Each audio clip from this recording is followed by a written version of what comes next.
Hallo, grüß euch, servus. Ihr seid hier auf dem YouTube-Kanal vom Pomadeshop. Ich bin der Max, ich sitze hier in unserem wunderschönen Ottobrunner Showroom in Ottobrunn und ich darf euch heute mal wieder ein neues Produkt vorstellen. Wobei das Produkt an sich gar nicht so neu ist, sondern es ist jetzt tatsächlich der Duft, der bei diesem Produkt neu ist. Und zwar geht es um das Womanizer Matte Clay. Ich habe das schon mal gereviewt, das seht ihr jetzt hier oben. Das Besondere jetzt ist, dass der Carsten endlich seinen Hammer Mysterious Paintings Duft in dieses Clay reingepackt hat. Und das ist ungelogen, es ist einer der besten Düfte, den ihr jemals in so einem Produkt bekommen werdet. Auch bei uns im Team, gerade Flo und meine absolute Lieblingsduft, haben auch alle das passende Parfum dazu daheim. Also richtig stark. Ja, der Flo jubelt gerade auch schon hinter der Kamera. Also ich freue mich da richtig drauf. Ich zeige euch jetzt auf blöd nochmal kurz das Etikett. Ist im Grunde genauso wie ihr es von den anderen Womanizern-Produkten kennt, beziehungsweise vom Clay. Es ist das Pin-Up Girl und ein bisschen, genau, und ein paar Flammen haben wir noch hinten drauf und in schön schwarz-grau gehalten. So wie theoretisch, sage ich mal, also grau, matt. Ich glaube, ihr versteht, was ich meine. Meine Haare sind frisch gewaschen, frei von Produkt. Ich habe sie schon mal ein bisschen vorgekämmt, dass lose Haare und so raus sind. Ich gehe gleich rein. Also, ich habe gesagt, der Duft ist einer der besten, aber da könnt ihr euch jetzt natürlich relativ wenig drunter vorstellen. Wir haben einen süßlichen, fruchtigen Duft, der sehr intensiv ist. Der ist auch sehr langanhaltend und anders als bei anderen Clays, zumindest habe ich den Eindruck, riecht man keinerlei Tonerde, Bentonit, wie auch immer, riecht man in diesem Fall nicht durch. Also ich finde, da hat man hier wirklich den reinen den Parfumduft. Finde ich Hammer. Ja, unschlagbarer Duft. In der Dose, ihr seht, ist tatsächlich sogar noch unbenutzt. Leicht gräulich, klar, natürlich, es ist ein Clay, also es ist Tonerde mit drinnen. Deshalb ist das Ganze ein bisschen gräulicher, anders als, ich sage so, die harte Womanizer zum Beispiel, die ja dann eher gelblich ist, aufgrund des enthaltenen Bienenwachses. Ich fange jetzt auch an. Ich nehme den Nagelrücken bei festeren, ölbasierten Produkten immer, finde ich zumindest, macht es einfach deutlich einfacher. Es gibt eine minimale Deckschicht, würde ich sagen. Ich habe jetzt mal nur eine ganz kleine Menge rausgenommen. Aber das geht tatsächlich doch relativ gut klar. Man braucht ein bisschen Druck, weil das auch einfach wirklich ein festes Produkt ist. Ich nehme es bewusst weniger, weil ich auch keinerlei Produkt in den Haaren habe. Und dann ist das Einarbeiten bei so festeren Sachen immer deutlich schwieriger. So, jetzt braucht ihr beim Verreiben, merkt ihr gleich, ihr braucht ein bisschen Druck, ein bisschen Aufwand ist schon da, weil es halt, wie gesagt, das ist ein ziemlich festes Produkt. Das ist jetzt anders als bei einem wasserbasierten Clay zum Beispiel oder einem UVB-Clay. Es ist halt immer noch ein klassisch ölbasiertes Clay. So, verrieben geht dann tatsächlich rückstandslos. So, jetzt arbeite ich das Ganze mal ein. Ich fange an, hinten, vorne, überall. Ihr seid es gewohnt, ihr kennt das. Einfach viel hin und her.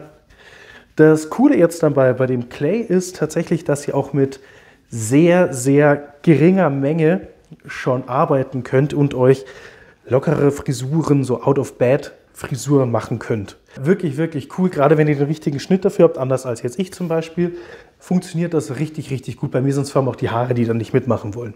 Würde sich theoretisch, sage ich jetzt mal auch als Pre-Styler eignen, einfach schön ins Haar reinföhnen, ordentlich Volumen mit reingeben und dann nehmt ihr zum Beispiel die mittelfeste Womanizer einfach nochmal oben drauf als Glanztopper. Dann funktioniert das auch wunderbar. Das heißt, nochmal eine kleine Menge genommen. Ja, es ist ein bisschen verreiben, aber es ist halt einfach nötig. Und ich meine, wenn ihr generell ölbasierte Produkte gerne hernehmt oder oft verwendet, dann wisst ihr ja auch, wie das ist. So, ich ziehe mir jetzt hier überall das Ganze rein, ja. Es geht aber dann trotzdem erstaunlich einfach. Dafür, dass sie eben so fest und wachsig ist und auch das Verreiben in den Händen schon ein bisschen anspruchsvoll ist, geht es dann doch tatsächlich wirklich ganz gut in die Haare, muss ich sagen. Ist kein wirkliches Ziepen, kein Zupfen, kein nix. Ihr seht vielleicht, die Haare stehen jetzt auch schon ganz gut, obwohl ich jetzt wirklich nur sehr wenig Produkt genommen habe. Ich will jetzt auch mal schauen, ob ich vielleicht nicht sogar so schon ein bisschen was hinbekomme an Frisur. Oh, der Duft ist einfach, der ist toll, weil er so omnipräsent ist. Auch jetzt schon mit der kleinen Menge nur wahnsinnig toll. Macht einfach richtig Spaß. So, dann Hände sauber machen. Gut, dann nehme ich jetzt erstmal einen groben Kamm, ziehe mir die Haare einfach erstmal locker zurück, um eben auch zeigen zu können, dass, sage ich mal, auch ein lockerer Slickback zum Beispiel wäre damit überhaupt kein Problem. Würde super funktionieren. Bei mir ist dann das Problem auch ein bisschen die Locken, dass ich die wieder hochstelle. Aber das ist halt, wenn ihr andere Haare habt, dann funktioniert das ja auch wunderbar. Aber an sich ist es schon, ja, und ihr seht auch, der Kamm gleitet quasi durch. Und das, obwohl am Ende so ein fester Halt geboten wird. Und das ist schon, ja, was sehr, sehr Feines. Also mit der feinen Seite durch, auch nochmal das Produkt wirklich überall zu verteilen. Ja, und es geht einfach super. Das ist richtig, richtig gut. Toll. Ich ziehe mir meinen Scheitel. Dafür nehme ich dann nochmal die grobe Seite vom Kamm. Gehe hier rüber, wo ich dann den Scheitel ziehen möchte. Suche mir meine Scheitelnaht. So, das mache ich dann so. Ziehe mir die Haare hier erstmal runter. Dann die Haare mal rüber, dass schon mal ungefähr alles am richtigen Platz ist. So. Genau, dann nehme ich jetzt einfach nur mal den gröberen Kamm und bringe das Ganze schon mal ungefähr in Form. Ja, und da könnte man halt tatsächlich jetzt auch schon, könnte ich auch schon sagen, ja, du Max, das war's ja im Grunde schon. Hast du die ganz lockere, legere Business-Frisur, nenne ich es jetzt einfach mal, weil einfach alles schon ganz nett am Platz ist und da dann auch bleibt. Ich könnte jetzt dann auch noch ein bisschen nachlegen, weil ich sage, ich möchte noch in die Höhe gehen, aber wie ihr es wollt, also da ist euch tatsächlich, sind euch keine Grenzen gesetzt. Da könnt ihr euch wahnsinnig gut spielen. Na gut, du gehörst da nicht hin. So, jetzt. Ich lasse das Ganze jetzt mal noch ein bisschen einwirken und zeige euch später dann mal, wie matt das Produkt am Ende ist.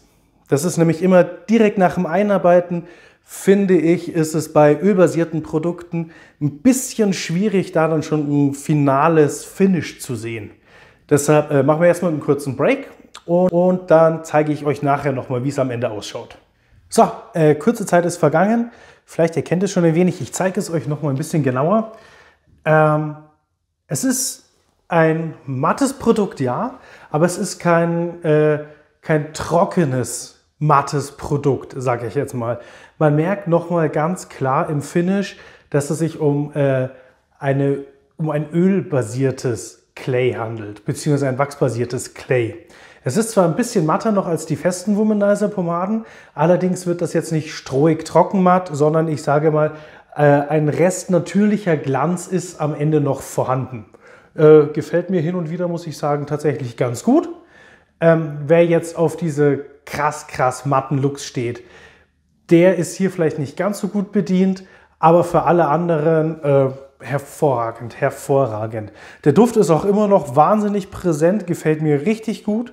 Habe ja gesagt, bin ich ein riesen Fan von. Und insgesamt kann ich sagen, ist mal wieder ein tolles Produkt geworden. Chapeau, Carsten.